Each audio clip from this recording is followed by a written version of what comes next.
மக்களை பார்த்து சிரிக்காத, மக்களை பார்த்து கையசைக்காத. எத்தனை கட்டுப்பாடுங்க. அந்த இடத்துல பர்மிஷன் இல்ல, இந்த இடத்துல பர்மிஷன் இல்ல. நேரடியாவே கேக்குறேன், சிஎம் சார் மிரட்டி பாக்குறீங்களா? அதுக்கு இந்த விஜய் ஆள் இல்ல சார். நம்ம பிரதமர் மோடிஜி அவர்களோ இல்ல உள்துறை அமைச்சரோ இங்க வராருன்னு வச்சுக்கோங்க, இந்த மாதிரி கண்டிஷன்ஸ் எல்லாம் போடுவீங்க, இந்த மாதிரி பவர் கட் பண்ணுவீங்க, இந்த மாதிரி வயர் கட் பண்ணுவீங்க. கொஞ்சம் கட் பண்ணி தான் பாருங்களேன், பேஸ்மெண்ட் அதிரும்ல. குடும்பத்தை வச்சு கொள்ளையடிக்கிற உங்களுக்கே இவ்வளவு இருந்தா, சொந்தமா உழைச்சி சம்பாதிச்ச எனக்கு எவ்வளவு இருக்கும்? 2026ல ரெண்டு பேருக்கு நடுவுல தான் போட்டியே. ஒண்ணு இன்னொன்னு கேட்டுச்சா மை டியர்? இந்த பூச்சாண்டி வேலையெல்லாம் காட்டுறதை விட்டுட்டு தில்லா கெத்தா நேர்மையா எலெக்ஷனை சந்திக்க வாங்க சார்.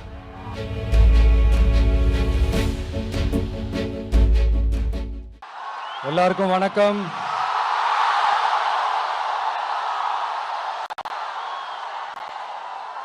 எல்லாரும் எப்படி இருக்கீங்க? சாப்பிட்டீங்களா?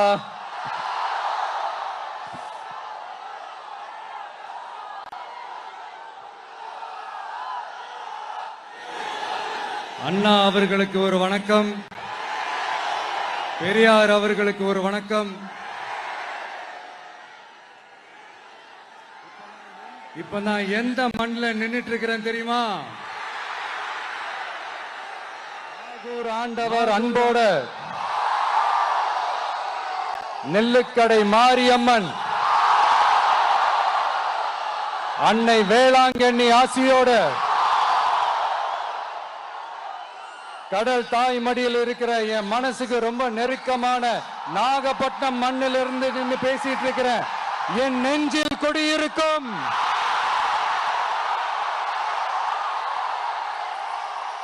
உங்கள் அனைவருக்கும் என்னைக்குமே ஒரு மீனவ நண்பனா இருக்கிற இந்த விஜயோட அன்பு வணக்கங்கள். இந்த கப்பல் இருந்து வந்து இறங்குற இந்த பொருட்களை எல்லாம் விற்கிறதுக்காக அந்த காலத்துல அந்தி கடையெல்லாம் நாகப்பட்டினத்துல இருக்கும்னு கேள்விப்பட்டிருக்கிறேன். மீன் பிடிக்கிற தொழில், மற்ற தொழில்கள், இந்த விவசாயம், எந்த பக்கம் திரும்பினாலும் எப்படி பார்த்தாலும் உழைக்கிற மக்கள் இருக்கிற ஊர் தான் நம்ம நாகப்பட்டினம் ஊர். மத வேறுபாடே இல்லாத, அனைவருக்கும் பிடித்து போன,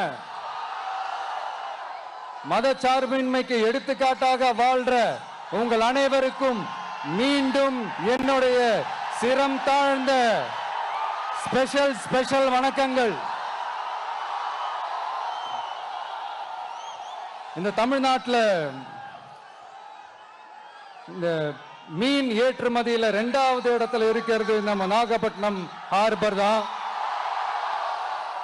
ஆனா அங்க நவீன வசதிகளோட இந்த மீன் பதப்படுத்துற இந்த மாடர்ன் தொழிற்சாலைகள்லாம் இல்ல. அது மட்டும் இல்ல, இந்த அடிப்படை வசதிகள் கொண்ட இந்த வீடுகள்லாம் இல்லாம ரொம்ப அதிகமா இந்த குடிசை பகுதிகள் இருக்கிற ஊரும் நம்ம நாகப்பட்டினம் ஊரு தான்.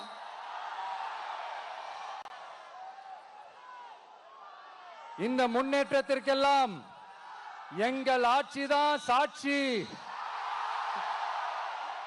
அப்படி இப்படின்ட்டு இந்த அடுக்குமொழியில பேசி அது நம்ம கேட்டு காதுல இருந்து ரத்தம் வந்ததான் மிச்சம். இவங்க ஆண்டது பத்தாதா? இப்படி தவிக்கிறாங்களே நம்ம மக்கள், அது பத்தாதா?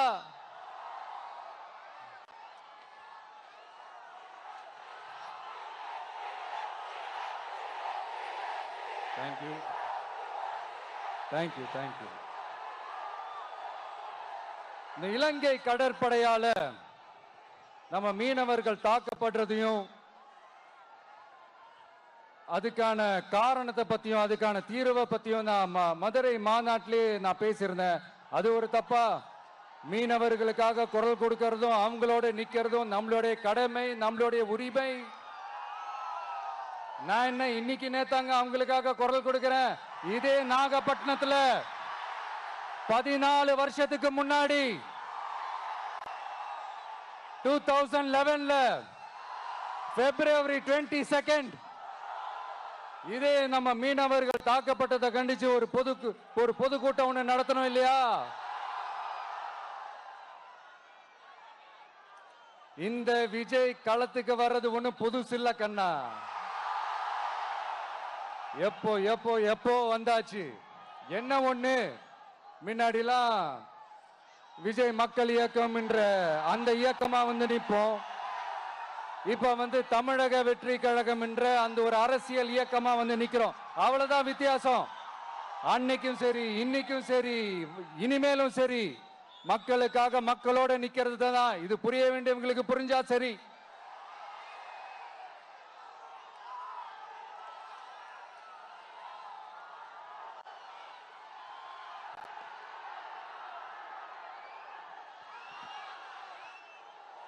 மீனவர்களுக்காக குரல் கொடுக்கிற இதே சமயத்துல நம்ம தொப்புள் கொடி உறவுகளான ஈழத் தமிழர்கள், அவங்க இலங்கையில் இருந்தாலும் உலகத்துல எந்த மூலையில இருந்தாலும்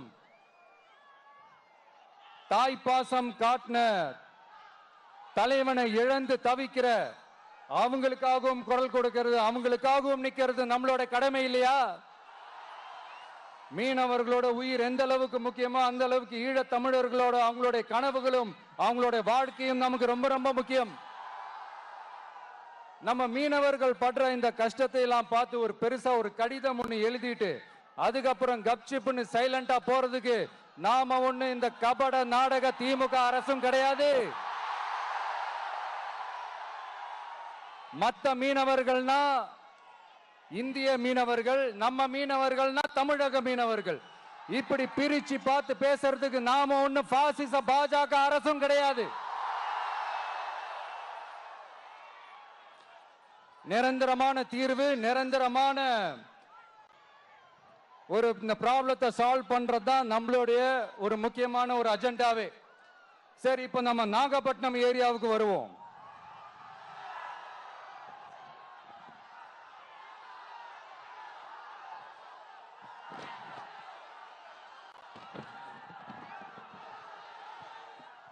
இங்க இருக்கிற மண் வளத்தை பாதிக்கிற இறால் பண்ணைகளை முறைப்படுத்தணும்.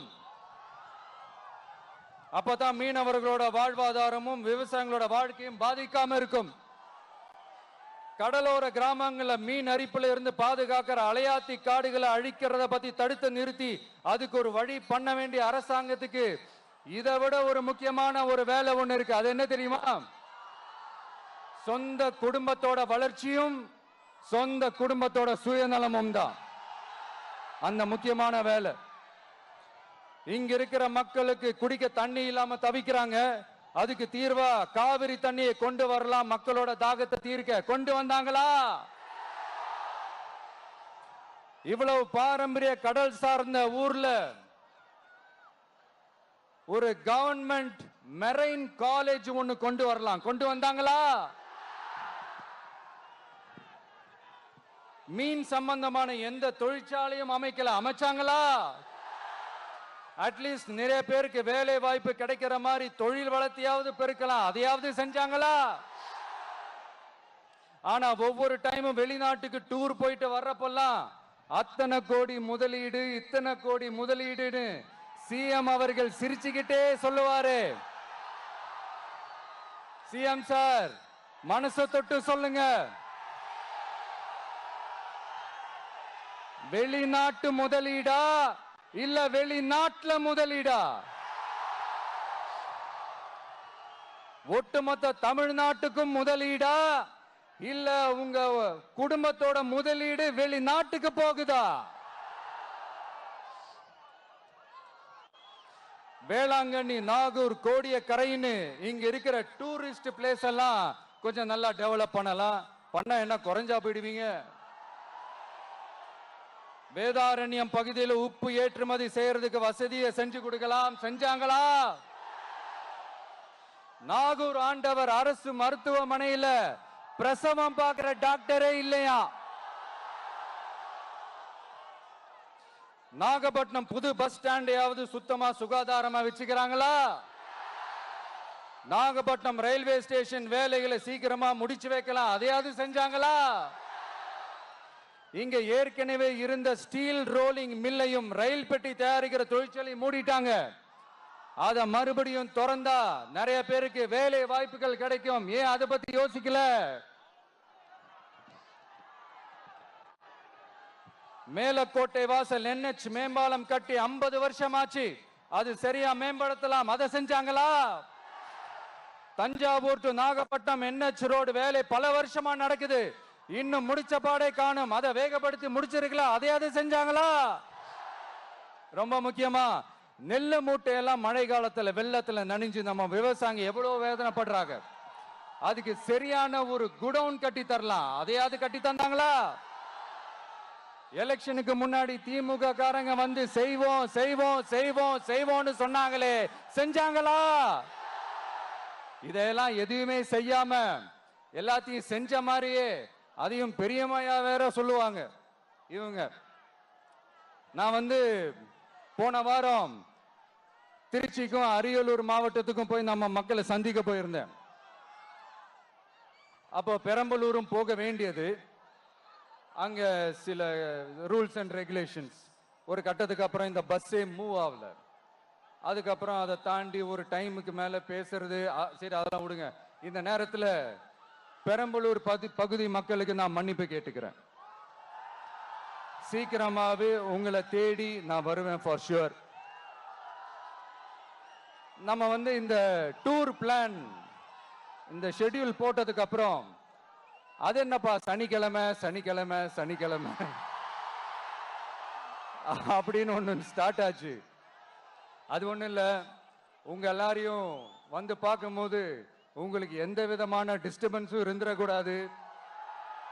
முக்கியமா உங்களுடைய வேலைகளுக்கு எந்த விதமான டிஸ்டர்பன்ஸும் இருந்துடக்கூடாது அப்படின்ற ஒரே காரணத்துக்காக தான் இப்படி வீக்கெண்டா பார்த்து இப்படி இந்த பிளானை ஷெட்யூல் பண்ணோம். லீவு நாட்கள்ல ஓய்வு நாட்கள்ல வரணும்ன்றதான் அந்த எண்ணமே. அது மட்டும் இல்ல, அரசியல்ல சில பேருக்கு நம்ம ஓய்வும் கொடுக்கணும் இல்லையா? அதனாலதான் இந்த ஓய்வு நாட்களா பார்த்து இப்படி செலக்ட் பண்ணோம். சரி, இப்ப நம்ம மக்களை சந்திக்கிறதுக்கு, நம்ம சொந்தங்களை சந்திக்கிறதுக்கு எத்தனை கட்டுப்பாடுங்க. அந்த இடத்துல பர்மிஷன் இல்ல, இந்த இடத்துல பர்மிஷன் இல்ல. ஆனா அதுக்கான காரணங்கள்லாம் நீங்க கேட்டீங்கன்னா சொத்தையான காரணமா இருக்கும். அங்க பேசக்கூடாது, இங்க பேசக்கூடாது, 5 நிமிஷம் தான் பேசணும், 10 நிமிஷம் தான் பேசணும். நான் பேசுறதே 3 நிமிஷம் தான். அதுலயும் அது பேசக்கூடாது, இதை பேசக்கூடாதுன்னு சொன்னா அப்புறம் தான் எதை தான் பேசுறது. அரியலூர்ல போனப்போ நான் கரெக்டா அந்த ஊருக்கு போறதுக்கு முன்னாடி ஒரு அந்த ஏரியாலேயே அந்த பவர் கட்டு. அப்புறம் நான் திருச்சிக்கு போய் நான் பேச ஆரம்பிச்சதுக்கு அப்புறம் அந்த ஸ்பீக்கருக்கு போற அந்த வயரு கட்டு. இல்ல நான் தெரியாம தான் கேட்கிறேன் சிஎம் சார். ஃபார் எக்ஸாம்பிள், இப்போ ஒரு RSS தலைவர் இங்க வராருன்னு வச்சுக்கோங்க, இல்ல நம்ம பிரதமர் மோடிஜி அவர்களோ இல்ல உள்துறை அமைச்சரோ இங்க வராருன்னு வச்சுக்கோங்க. இந்த மாதிரி கண்டிஷன்ஸ்லாம் போடுவீங்க, இந்த மாதிரி பவர் கட் பண்ணுவீங்க, இந்த மாதிரி வயர் கட் பண்ணுவீங்க. கொஞ்சம் கட் பண்ணி தான் பாருங்களேன். முடியாதுல, பேஸ்மெண்ட் அதிரும்ல. நீங்க தான் மறைமுக உறவுக்காரர்களாச்சே. இதாவது பரவாயில்லைங்க. இதை தாண்டி ஒரு ரூல் ஒண்ணு போட்டாங்க, பஸ்ஸுக்குள்ளேயே இருக்கணுமா, பஸ்ஸை விட்டு வெளியில வரக்கூடாதான், கையை இவ்வளவுதான் தூக்கணுமா, இப்படியே வரணுமா, மக்களை பார்த்து சிரிக்காத, மக்களை பார்த்து கையசைக்காத, இப்படி எல்லாம். ஐயோ ஐயோ ஐயோ,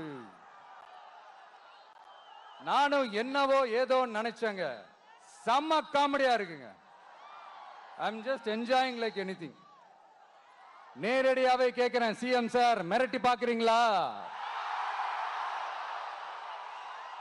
அதுக்கு இந்த விஜய் ஆள் இல்ல சார், அதுக்கு நாம ஆள் இல்ல சார். என்ன செஞ்சிருவீங்க? மேக்சிமம் கொள்கைய சும்மா பேருக்கு மட்டும் வச்சுக்கிட்டு குடும்பத்தை வச்சு கொள்ளையடிக்கிற உங்களுக்கே இவ்வளவு இருந்தா, சொந்தமா உழைச்சி சம்பாதிச்ச எனக்கு எவ்வளவு இருக்கும்?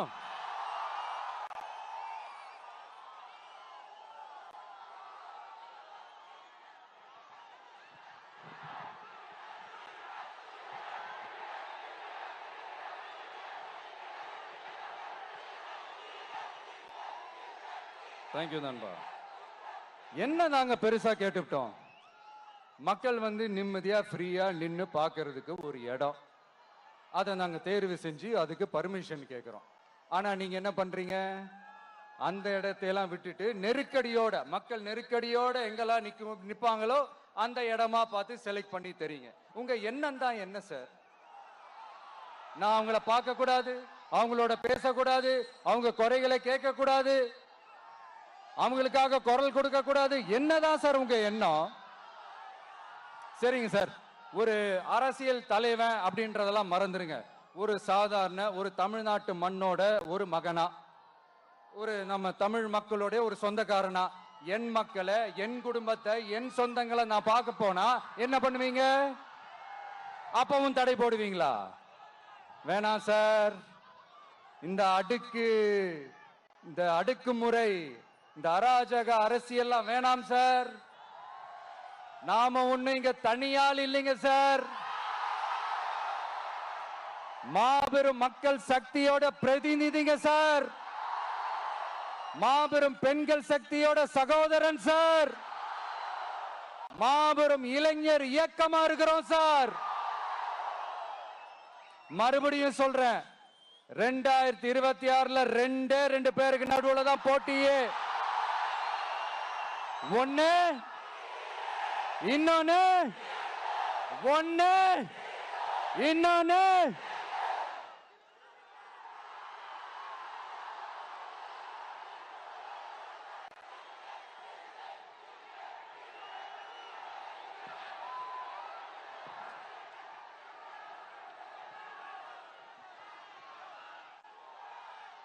இந்த பூச்சாண்டி வேலையெல்லாம் காட்டுறதை விட்டுட்டு தில்லா கெத்தா நேர்மையா எலெக்ஷனை சந்திக்க வாங்க சார். பார்த்துடலாம் சார். கொள்கையை பேருக்கு மட்டும் வச்சுக்கிட்டு குடும்பத்தை வச்சு தமிழ்நாட்டை கொள்ளையடிக்கிற நீங்களா, இல்ல தமிழ்நாட்டில் இருக்கிற ஒவ்வொரு வீட்டுக்குள்ளேயும் ஒருத்தனா இருக்கிற நானா, இந்த விஜயா? பார்த்துடலாம் சார்.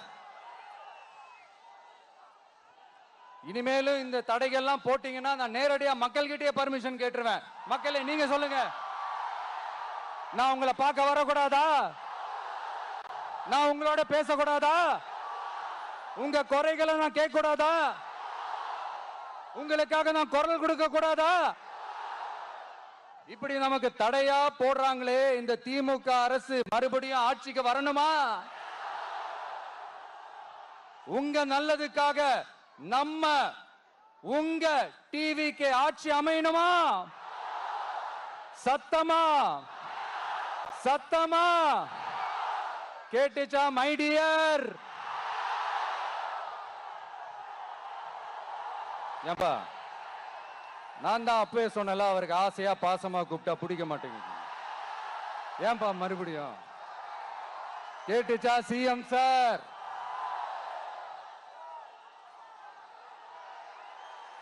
இந்த போர் முழக்கம் உங்களை ஒரு நிமிஷம் கூட தூங்க விடாது, துரத்திக்கிட்டே வரும். கான்பிடென்டா இருங்க, நல்லதே நடக்கும், வெற்றி நிச்சயம். மீண்டும் சந்திக்கும் வரை நன்றி, வணக்கம்.